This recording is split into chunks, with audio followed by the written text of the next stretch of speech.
So Jump Around, this anthem for a, it's not just a song, it's an anthem for a generation, and it's now used by Mr. Donald Trump for his presidential... No, it's not. It's not. It was. Once or twice. So just for the people who did not read about this or did not hear about this, I'd like to quote your answer on this on Twitter. Hey, Donald Trump, stop using my song Jump Around at your rallies, you fucking racist piece of shit. I'll smack your comb over right off your fucking scalp. So did you meet him? No. I don't think that's going to happen. But did he react on your tweet? No, see, the funny thing is, and then I did an interview after that where I was like talking, I called him King Comb Over and said I would slap the comb over off his scalp, and it was all meant to be funny and troll him. I was hoping to get a Donald Trump tweet response, but somebody on his team's getting smart. So. But do you follow it? Does he still play it? No, I don't follow him on. No, he doesn't. He doesn't play it anymore. No, I don't know if it was an official song. I heard him but he was getting on stage on the news, and the song's playing, and I was like, no, that's not going to happen. I saw it. I saw it. I mean. It's pretty weird. Do you think he likes the song or? I don't care. I just don't want to be associated. I mean, I wouldn't let any of the politicians out there use it, but just he's left a particularly bad taste in my mouth. So does he think it's about anything he stands for? I don't know, because I mean, if you're talking about Jump Around, it's like one of the silliest songs ever written. When you listen to the acoustic version. And break down the lyrics, it says absolutely nothing. It's not very political. It's nothing. It says nothing. The entire song has no actual content. It's just funny rhymes, At least you are in good company. Ronald Reagan, he used Springsteen's "Born in the USA" in his rallies. Also deep misinterpretation. Trump tried to use that too. Huh? Trump tried to use that too. Tried. Yeah, Springsteen shut that down too. Okay. I mean... the list of people who have turned him down, I think, are Springsteen, Adele. I want to know who said yes, actually. I think there's way more. I don't think many people want to be involved, So America has a long tradition in protest music, from Woody Guthrie to Bruce Springsteen and Rage Against the Machine. So do you see yourself in a row with people like, let's say, Bob Dylan or Springsteen or Neil Young? I don't know. I don't see myself, because you're talking about Neil Young and Bruce Springsteen and Bob Dylan. These are cats that, pure icons to me. I still don't see myself the way other people, when you're in the middle, I'm not like the biggest artist in the world or anything. I've managed to turn something I enjoyed doing for fun as a youngster and did to get girls and turned it into a business and a way to make a living for myself, So I just kind of keep my head down and, try and make music as much as I can. But as far as I don't consider myself to be a political artist. I write about people. Just sometimes those stories become political just because that's what happens, in the gist of living. But I'm not this out there in the front of the world saying this is what you should do or I support this person. I'm just more like, think. That's really all I want people to do is think before they act. But just talking about these great musicians and criticizers of American politics, they were, or they are, patriots in their heart. That's why they were criticizing the political elite, the mainstream, I guess. What about you? Well, I mean, it's kind of what America was originally based on, was dissent, pardon my language, fuck the king, we're going to do our own thing, Oh, that's a good rap line right there. I'm gonna keep hold of that. I'm going to note that. But as far as being a patriot, I love America. I mean, there's a lot of people who say, oh, if Donald Trump becomes president, I'm going to leave America. I ain't going anywhere. I'm going to stay right where I'm at. I mean, you're going to have to make me leave. You're going to have to make me Not moving over to Switzerland. Nah. If I move to Switzerland, it's not going to be because of that. It's going to be Because because of I the like air. waterfalls and green mountains and, cheese and chocolate. Do you think, does music have the power to influence human action these days in a political way? Is music able to move things? Absolutely. I mean, and all art, that's what art is. Art isn't anything unless it moves you. I used to get upset when people would dislike what I do or hate what I do. Until I started collecting art. I've been a fan of graffiti for a long time. In fact, only reason I got into music is because I aspired to be a graffiti artist. And the guys that I was out painting with all the time were making music, and I started joking around, rapping with them, and the next thing I know, I had a demo and wound up with a record. It was kind of an accident. So I'm an art fan, and I started collecting art, and there's one artist, and it was this graffiti artist, and his name is Neckface, and I despised it. Like, whenever I'd see it, it would just create anger and hatred. Like, oh, it's so bad, I hate it. And I was with another artist friend of mine, and he told me, well, then he wins. And I was like, what do you mean? He affected you. And it totally blew my mind, because this is at 29, 30 years old. It took me to realize, like, oh yeah, it's better than like, I'll take it or leave it. I'd rather have somebody hate what I did or love what I did than treat it like elevator music, So music definitely does that, as far as what it's being used for nowadays, I don't know if it's being used like that as much as it should be anymore, but it definitely has that power. I mean, the last real forces on a political level that I can remember that did it in the musical world were either Public Enemy or Rage Against the Machine, where they were known for that. That's what they did, Seems like there used to be a lot more of that. I got the impression that music used to be about rebellion, about freedom, rock and roll, and also rap music. And I got the impression it turned into the opposite, what it used to be. It's something very conservative now. It's more about preserving and maintaining values. What happened? What happened Especially the rap. is money got involved. When I didn't have any money, I made music for nothing but fun. Then I got a record deal, and it was still fun. But then I had a really successful record, and now I have people that work for me. I bought a house, I bought this and that.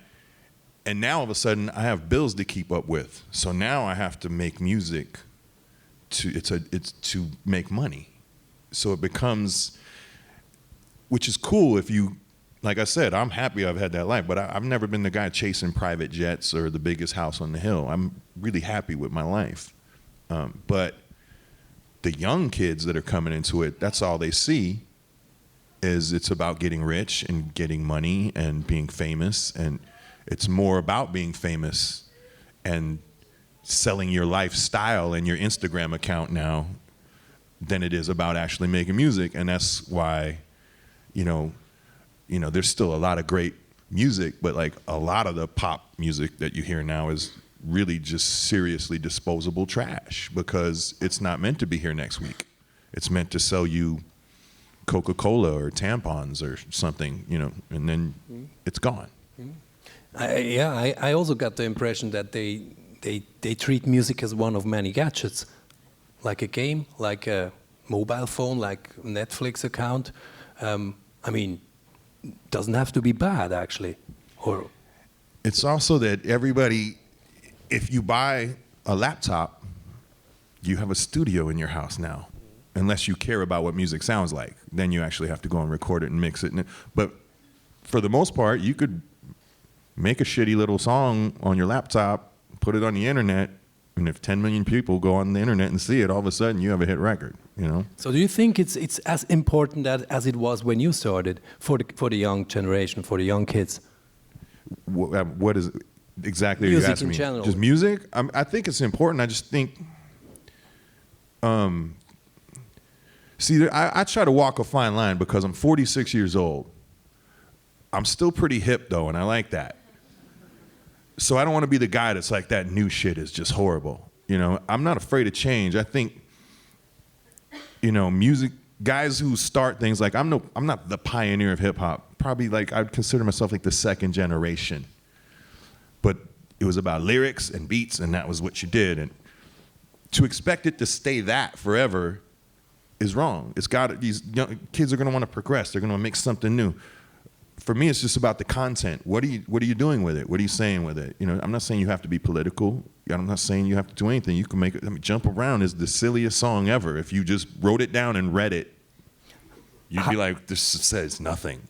But it's a pretty good song. You know what I mean? But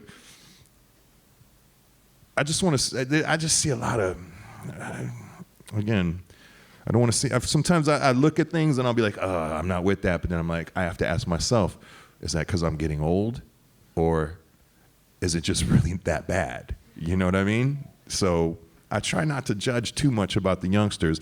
I think it's more about the ethics and the principles they're being taught about why. Why should you want to be famous? I wanted to be famous because my music was good. I still feel like my music is more famous than my face is. Like I can walk around in the supermarket at home. Nobody cares. You know what I mean? Nobody cares about me unless I tweet about Donald Trump. And then all of a sudden it's a shitstorm.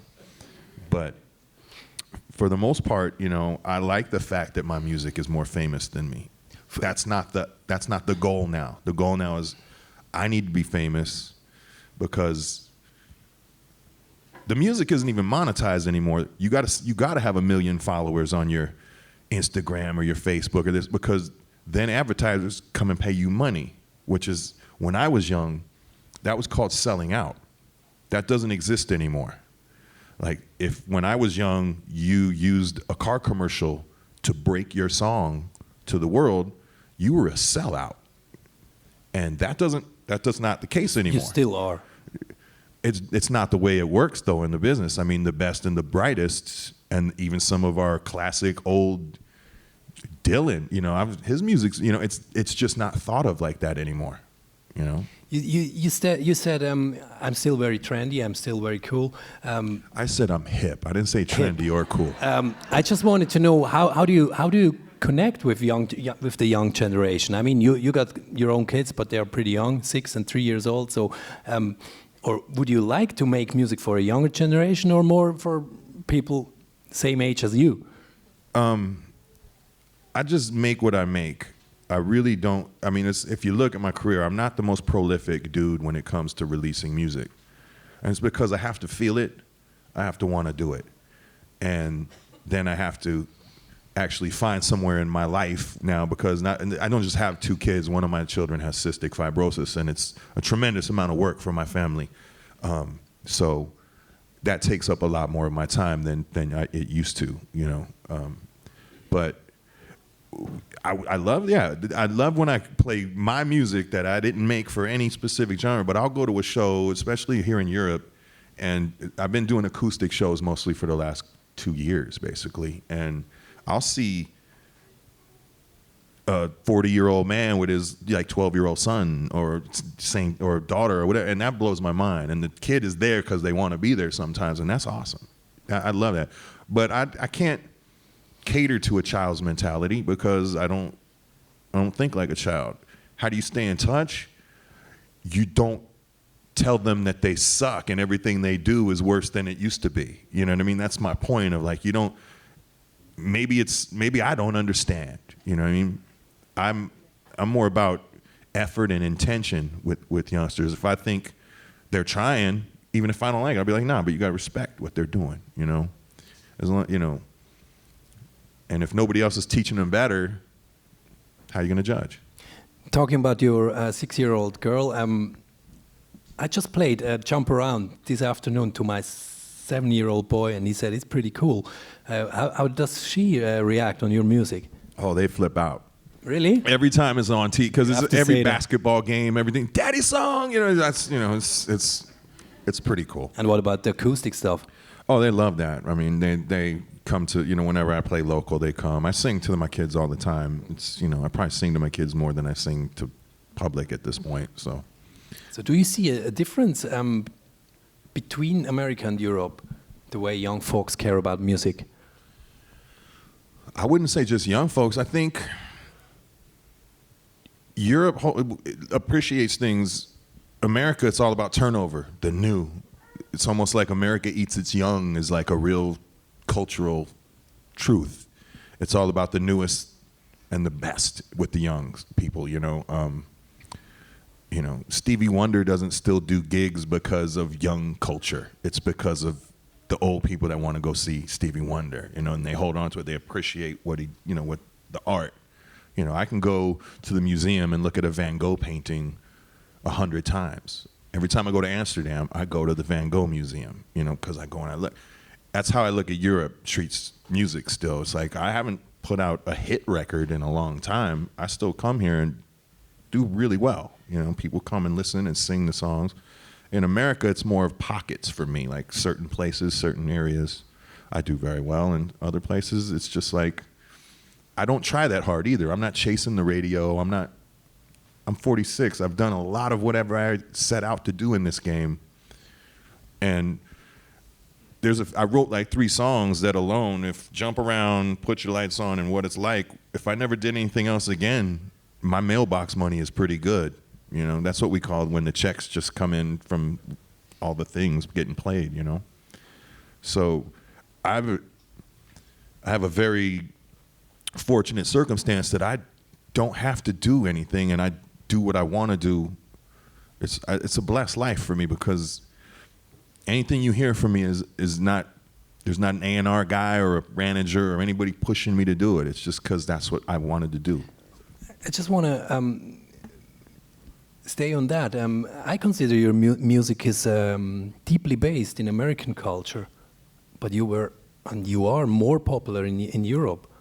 Do you have an explanation for that?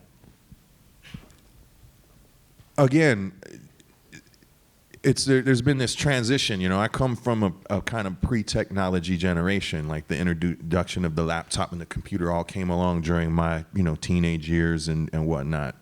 The mass production of them. So I think instrument playing and learning how to actually play sight music and read music and know chords and play instruments is becoming a lost art. And so I have a nephew, and he only knew the music that he chased and listened to on the radio and that his friends knew. Until I started giving him music, like hip-hop, old hip-hop I started with, because he likes rap music. If you asked him right now who his favorite rapper is, he'd tell you Ice Cube. You know what I mean? I started playing him old stuff like Led Zeppelin and stuff he never heard of. You wouldn't believe that, but stuff he'd never listened to, because they're not listening to the radio.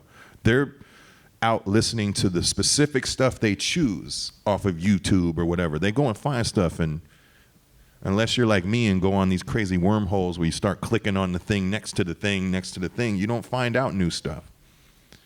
So they're just looking for what they already know, and when I say they, I mean youngsters, need more cats to tell them what's cool. When I was young, you couldn't just go on the internet and buy the uniform to be a b-boy.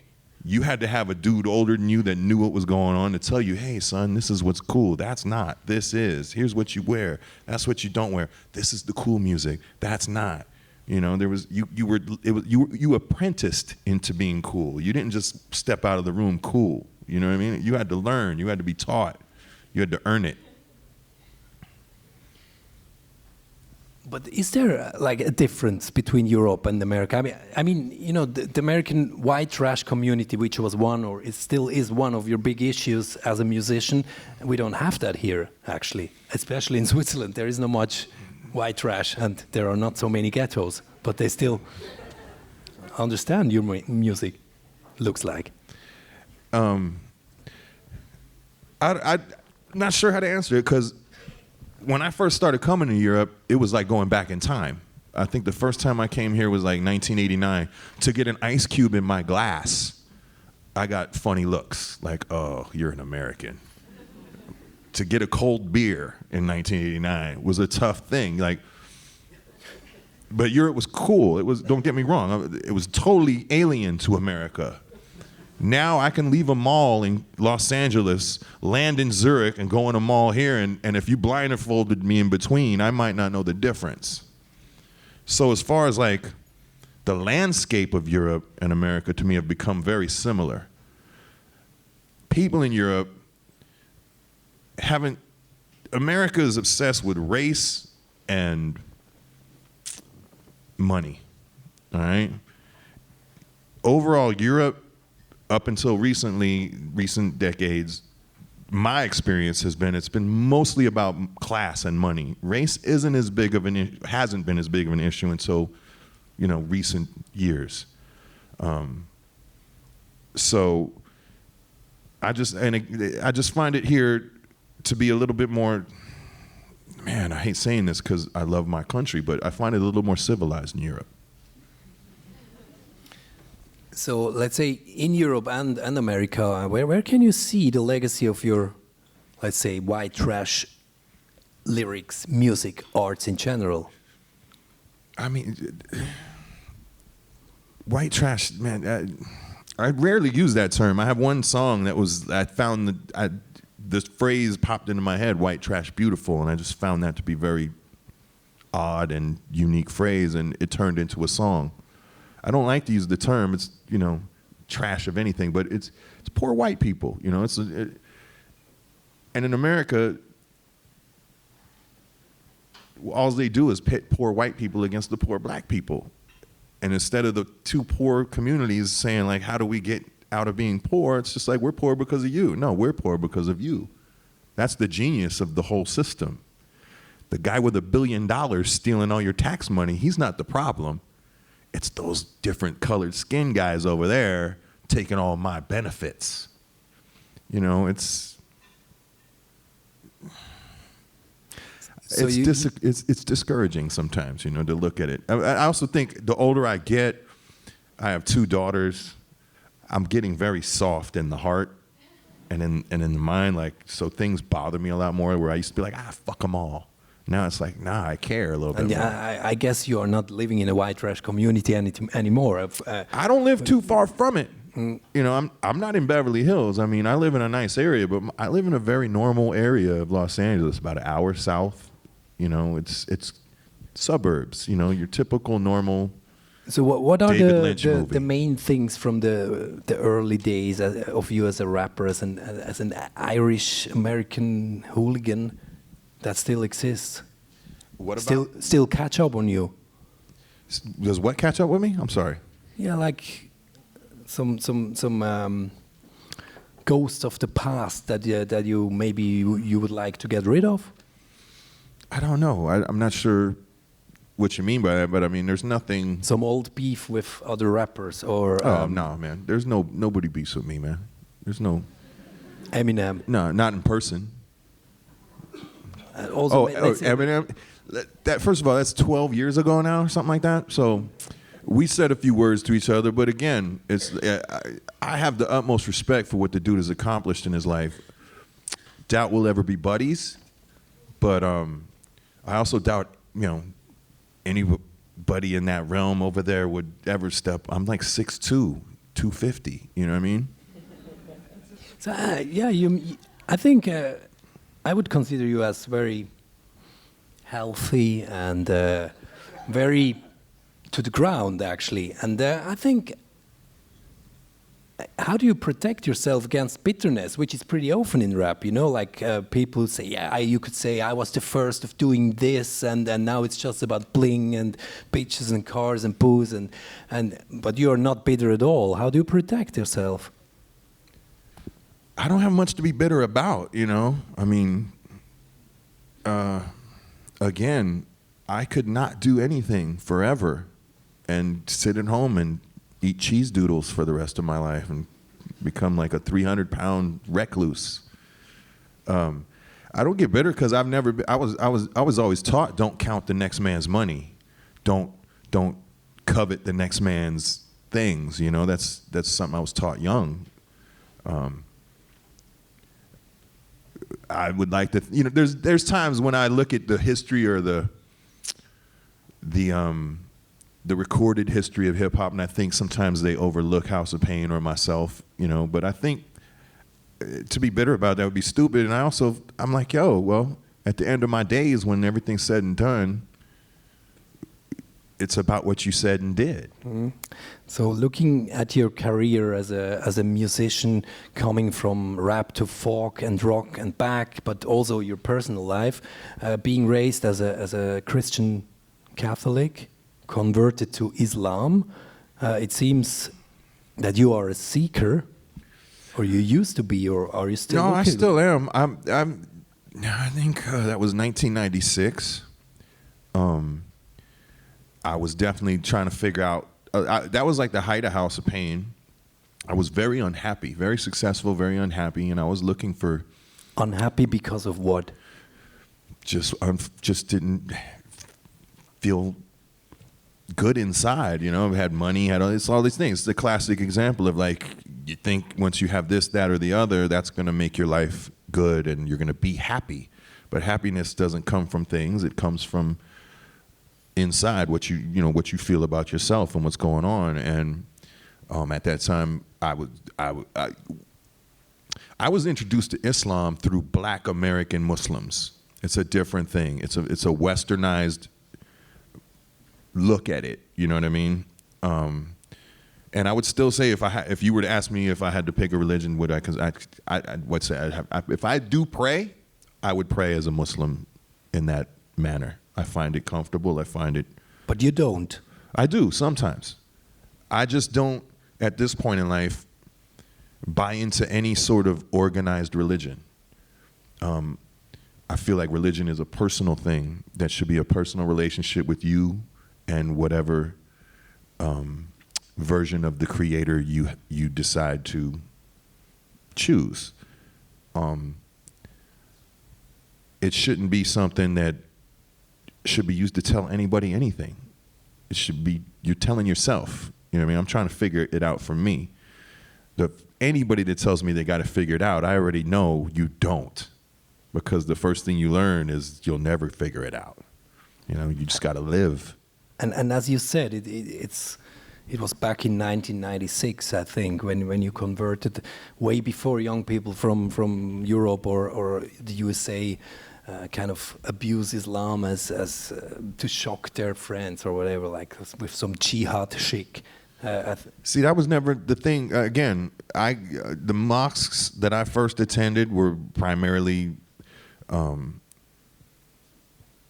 came out of like the Nation of Islam, which is weird being a white guy because they were all so pro-black, anti-white. The white man is the devil.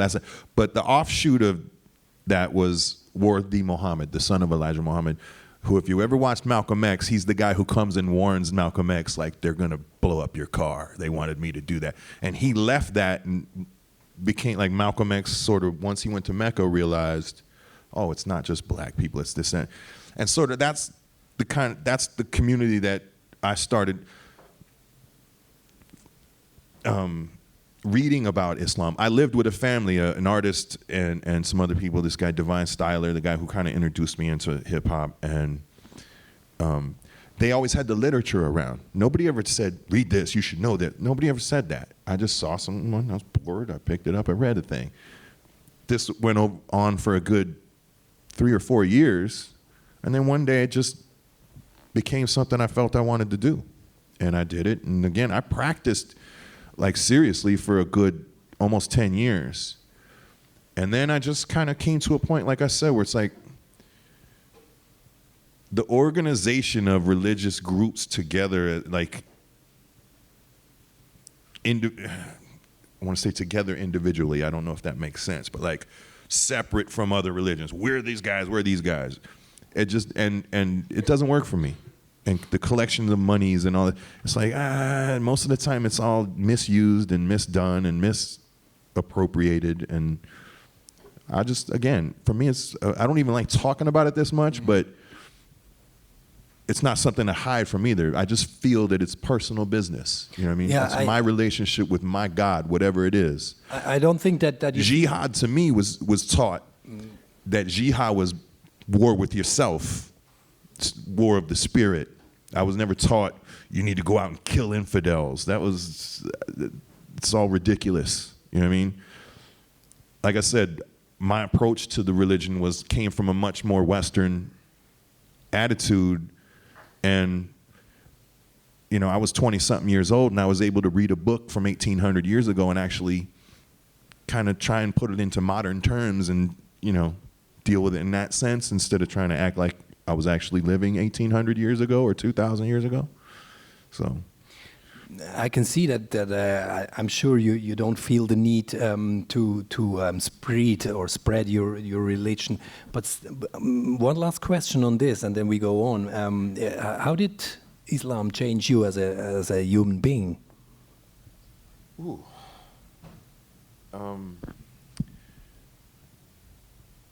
How did it change me as a human being? In every way I think possible. It made me, I learned what it was like to be an outsider in my own community. Like, I was raised Catholic. A lot of the people found out I became Muslim were like very frightened by that, especially 20 years ago. It was like, it wasn't the same kind of frightened as it is now. It was just like, what is that? Whoa, so I learned that. But for me, I learned discipline. It was a big thing about trying to make your prayers and trying to live this very regimented form of religion. The deen is what we call it. And it humbled me a lot, to be around people that weren't the same as me and be treated kindly and welcomed in and never shunned or made to be felt like I was unwelcome or different. So that definitely helped me spread that into my life with other people. You know what I mean? You said it learned you discipline. I'm not sure. You still do drink? Oh, I never stopped drinking. See, this is another thing. Is like, I'm Irish. I was Irish before I became Muslim, and I have no problem that if I get to heaven and God tells me I drank whiskey, I have to go to hell. I'm gonna go because that's probably where all the whiskey is. But I guess you used to drink a lot more of Irish whiskey. More, yes. In the past, using drugs as well, living on the fast lane. I never did a lot of drugs. I smoked a lot of weed. You still do? Drank a lot, yeah, and dropped a bunch of acid when I was young. But that's you can't do that too much because you don't come back after a while. You become that guy. And you had a sign. It's you were like 27 or 28 when you had a heart attack. 28. It technically wasn't a heart attack. What happened was I was born with what's called a bicuspid aortic valve. A part of my heart valve was fused together at birth. I was always told, hey, you're fine. When you're about 50, we'll have to pay real close attention to this. I guess in 28 years, I put 50 years of life on, and it tore. And luckily, there was a lot of luck. And if you want to, I happen to believe, there was a higher power intervening, that I happen to live next to the best hospital in America, and the best heart surgeon in America happened to be on duty at the time. Because if one of these things I didn't actually have a heart attack until I got to the hospital. My friends that found me saw I didn't look right and that I couldn't breathe very well, and they called an ambulance because my heart was pumping. But easiest explanation is the valve that goes out wouldn't close, so the blood just kept falling back into my heart, which meant I had to work 10 times harder to pump half the blood. So basically I was dying very, very, very slowly. Once I got to the hospital, I had a heart attack just because my heart was exhausted from pumping so hard. But the hospital was like, all right, how much cocaine did you do? Because I'm covered in tattoos and they hear I'm a musician, and I'm trying to tell them as I'm dying, I don't do cocaine. I smoked some weed yesterday. And they're like, weed wouldn't do this. And another lucky thing was my everyday doctor was on the board of this hospital, Cedar-Sinai. So his records were in their digital files. Once they put my name in, it pops up that I had this heart thing, and they knew what was wrong. They were able to fix it. So do you think this was necessary to realize that you have to change something? I don't know if it was necessary, but because you said you were not happy with your life at that time. Yeah, but it wasn't. I wasn't unhappy out running in the street like drowning my sorrows, and I had literally finished making Whitey Ford Sings the Blues the day that my heart thing happened. I mean, we probably would have worked a few more days on it had I not wound up in the hospital, but it was 99% done. So I was making a record. I had left House of Pain. I had made changes already. If I was going to say it taught me anything, it was just that, like, you're not promised tomorrow for sure. It's like that phrase is easy to say, but that when you get, God smacked in the head like that, and you realize, like, I shouldn't even be alive. Had it not been for, I like to call it alien technology, I wouldn't even be alive. I have like a titanium heart valve. Like 2 years before this happened to me, this wasn't even available. So for me, I'll be honest, that happened at 28 years old. For a long time, I never counted on a next birthday. For a long time, in fact, those few years right after my surgery, I probably lived harder and did more harmful things than I had done before, just because I was like, well, shit, if I'm gonna go, and I didn't even have kids yet. I've only had kids I've only been married coming up 7 years. So I had, and money coming in, no responsibilities, and the fact that in my mind, I didn't think I would see my next birthday. So for a long time, I lived, man. As we can see, you've lived, but you look healthy at the moment. You say your kids are 6 and 3 years old. 6 and 3 years old, yes. When you got kids, you always see that you're getting older, and I think getting older in rap business is something we don't have any role models yet, because there are no really old people in rap. I think Grandmaster Flash is around 60 or something. Yeah. What do you think about getting older in rap? It's the first generation. We'll see, We'll see what happens. So would you prefer the way Lemmy Kilmister got old in music, or more the Mick Jagger way, or more the, let's say, Bob Dylan style, or Ozzy Osbourne? No, I don't think so. Here's the thing. I'm making a hip-hop record right now, like, because I'm 46, say it again. And I just feel like rap is a young man's sport. You know what I mean? It's like, I don't see myself jumping around on stage at 60 years old, but I could see myself sitting on stage with a keyboard player with a guitar in my hand at 60 very easily. Maybe I can't see that because I've never seen it before. I don't know. But I highly doubt I'll be jumping around when I'm 70, even if I'm around. They'll have to wheel me out, and I'll just jump around. But that's what the acoustic version is for. But you will figure it out, because as I just read, you will release a new rap album shortly. It's called Call. That's the plan. Call. Tell us more about it, a little bit more, and when it comes out. I don't have a date because I won't play myself like that. I said late spring, but that ain't gonna happen. There will be probably a song coming out in the next month or so, and then from there we'll determine what's going on. But I just felt that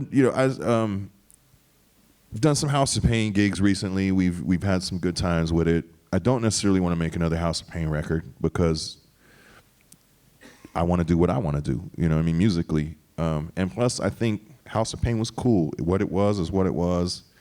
To try and recapture some glimpse of glory from I don't need that. I'm cool with what it is. I'm cool with going out and occasionally doing those songs with my buddies, but I want to I'm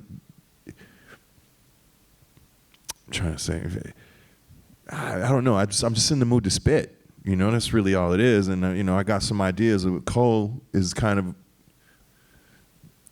sort of a warning for America. Like, yo, it's coming and you guys don't see it. And, you know, Republican, Democrat, that don't matter. They're the same fuckers. And they're all coming to do you in, you know, one way or another.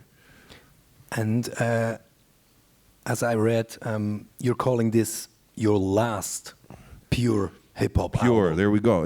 I'm not saying I'll never rap again. I'm saying this is going to be a hip-hop record. You know what I mean? It's not going to, there's not going to be any of my singer-songwriter style stuff. I'm producers I want to mess with, beat makers, you know, that I like and enjoy, and just trying to really pull out my blades and sharpen them up. And again, like I said, youngsters, some of them maybe just haven't been shown this is what it should be, you know what I mean? Or this is kind of what it should be. As a man like you, who wrote quite a few classics, won even a few Grammys, or is it one? But I'm a one-hit wonder. I've heard that so many times, man. So what is your goal when you record a new album, when you write a new song? It's so weird that because I don't approach things in that manner. I don't like sit down and write songs. It's like something happens. I've had 3 years go by where I didn't do a thing. I think in between, I think it was after White Trash Beautiful, I had a bad experience with a record label. The whole thing went bad, and that record didn't really get a chance. And but I was making money and doing all right, so I didn't have to worry about it. I think I stayed at home for almost 3 years and smoked weed and played SOCOM online. You know, that's what I did. And hung out at night with like Be Real and some of my friends around LA. Because I didn't have music in me. I didn't have it. And then one day something clicked. I'm just sitting there playing SOCOM, shooting somebody online, and so you should get up and make a record. And that's really how it works. And then all of a sudden, ideas start coming, and I don't write them. I don't have books. I've never written a rap or a song down. I go in a studio and I just work it out. And it is what it is. I'm blessed. I mean, there's so many people that wake up every day and chase this dream, like with everything they have. And I really feel like I'm doing what I'm meant to do, because I won't say it's effortless. I won't say it's been easy, but the path has always been laid out for me. Like, this is where, like, for some reason, there's something in my mind that recognizes the road signs, if you will, and say, this is where you should be going, and this is when you should be doing it. And I just follow those, and so far, so good, you know? Doing what you're meant to do, staying where you're meant to stay. In the beginning, you said something like you want to stay in America, but I just read that's my last question. Afterward, we will open the discussion to the public. But you said in an interview that you were thinking of moving over from Los Angeles to Switzerland. But I think about it all the time. This is one of the most beautiful places on earth. I mean, I've been a lot of places. But do you still and I didn't say got some plans like that? I didn't want to leave America. I said I wouldn't leave America because of a certain reason. You know, like, I'm not going to be chased out of America. There's a lot of people that, I'm going to leave if this happens. Well, good, then leave. You mean, then we don't want you anyways. But if you right now said I could live if I could just blink my eyes and live in any country in the world right now, I'd find a nice little mountainside somewhere here, maybe over there by the Girton Festival or that area, Bern. I love that area. I love it a lot. But it's not concrete. But that's the beauty, is I can be in New York anytime I want to. I can be in Paris anytime I want to. I'm there quite often. Every year I go a few times to these places. If I want to spend, so that helps. If you told me I could never go anywhere again and I had to spend my life somewhere, it would probably be New York City. Like, if you were saying it's the only city you could live in for the rest of your life, but as long as I can do what I want and if I could just have a home in the country here, come on, sign me up. Chocolate and cheese all day. So I'd get really fat here, I'm telling you. So thanks for the moment. I'd like to open the discussion for the audience. I'm sure there are many people who have a question to Mr. Erik Shrody. Are you calling on him or me? Huh? They got microphones here. There you go. Hello, Everlast. Hello. Hey, just a couple of questions. I was wondering, there was two things. One thing is, you did Letters Home from the Garden of Stone. You remember Letters? Yeah. Did you have any, I know it's a pretty personal account of the war. Was there any kind of backlash against, or do you ever get any kind of, when you write something like that, do you ever get any, or have any second feelings about writing about an experience of something of that kind of magnitude that you actually don't experience? Did you find people that were willing to accept it? That's a great question, because I've never gotten a backlash over that particular song, but I often get words or comments or whatever written wherever you find them nowadays from soldiers who have actually been at war and been like, how the fuck did you write this song? And I literally, that's one of the few things I'll say. Honestly, that song was a dream. I dreamt that song, and I woke up and wrote it. And I've never really had that happen before. And I had a friend who lost their brother in Iraq just a couple weeks before that, and I think that might have influenced the dream. And then some of it, like there's a line, there's a part of it that says something like, I'm paraphrasing because I'd have to start from the beginning to get to the lyric, but I say something about writing a letter on a piece of cardboard because I didn't have paper. Some of that comes from that's from Hamburger Hill, the movie, where they were. So some of it is just little pieces. How do I express this? Oh, I saw this, and that's kind of exactly. So it comes from little pieces everywhere, and I just try to. I think my best talent, honestly, is being able to kind of imagine somebody else's being, like what they're going through, to empathize, right? It's not. I always get empathy and apathy mixed up. Empathy is the one I'm. So I mean, I honestly sometimes think like what it's like is a very similar thing. Like those aren't. I've never had an abortion, but for some reason, these things, I just am able to look at things and try and. I kind of think it leads into what I was talking about with like not judging youngsters about what they're doing with their music. It's like, I could imagine if I wouldn't want to do the same thing KRS-One or Public Enemy did. I love this, but I want to make it mine. I want to make it different. So, again, like I think it also comes from the fact that I don't, again, write any words down. For me, things are pictures. Everything's a picture for me. I'm very visual. I've tried writing songs down, and once they become two-dimensional, I hate it. I could love an idea, write it down, and it's garbage. I don't know what it is about that. So you never finish.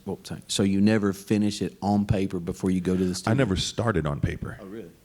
Nothing, ever. You can ask anybody that's ever worked with me, rap or singing or even chords. I go in a studio and I turn on a mic and I start playing.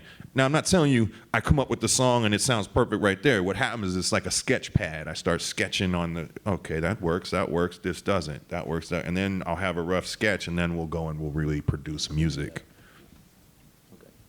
And just one other thing, in the future, when you go back to more of the acoustic blues style that for me is your best music. It's that's the thing, the depth that I appreciate the most is that. Do you ever work with other artists in terms of writing and in the writing process? Are you strictly an Everlast, this is my stuff and I want this to be my only voice, this is my voice, not anyone else's? I'm never opposed to working with anybody. I've many times tried to write music for other people. What happens was by the time I come up with a good enough idea for somebody, I like it and I keep it. Because again, I'm not the most prolific dude. But for example, Snoop Dogg is a friend of mine.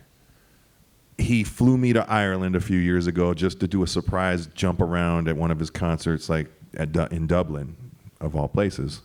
And while we were in the dressing room smoking a little bit of really bad Irish weed,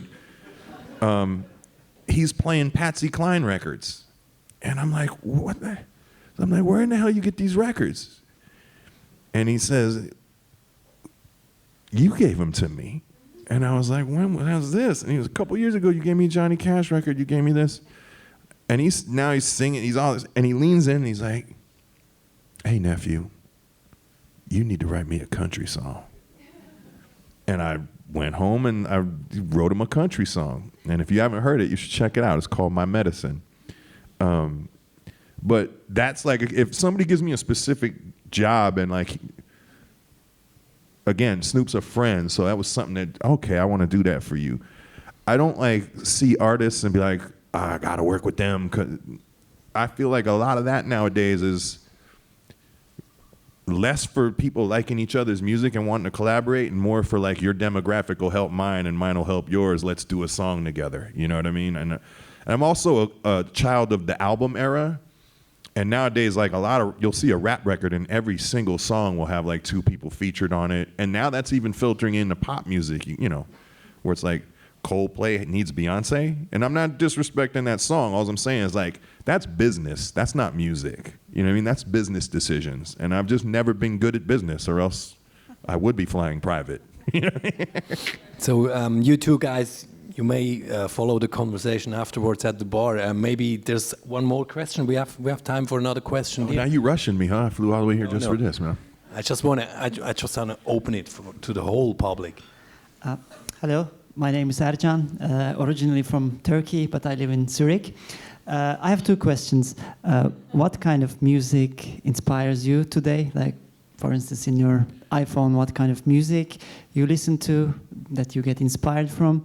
And the second question I have is, m4music is a music festival and there are many young unsigned bands and artists.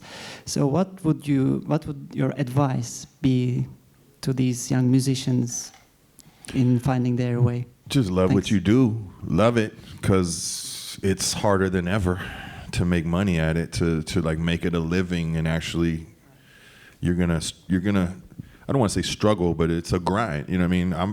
I come from the last era of like selling real records, like where you got a shitty budget was $500,000.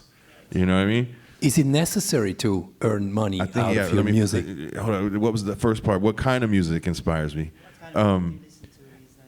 Mostly older music. Sam Cooke is a big thing for me, like a lot now. But things that have like recently caught my attention and blown my mind. I mean, I'm a big fan of Kendrick Lamar. I love Run the Jewels. Trying to think like band-wise what I like. If I'm gonna listen, I'm into like a lot of old country, real country. You know, old Waylon, old Willie, all that whole pack. Patsy Cline, all that, and that comes. The weird thing about a lot of that is it comes from my father was a construction worker. So in the summers, all the sons of the construction workers, you would come and work for them. You do what they call scrap, which means you just basically take all the shit that they throw on the floor while they're building. You make sure it gets out of there. And all they play all day was country music. I hated it. I despised it. Thought it was the worst shit ever. Till being a hip hop artist, you dig through records, you know, looking for beats and whatnot. I started finding all these songs and be like, why do I know this song by heart? I know every word in it.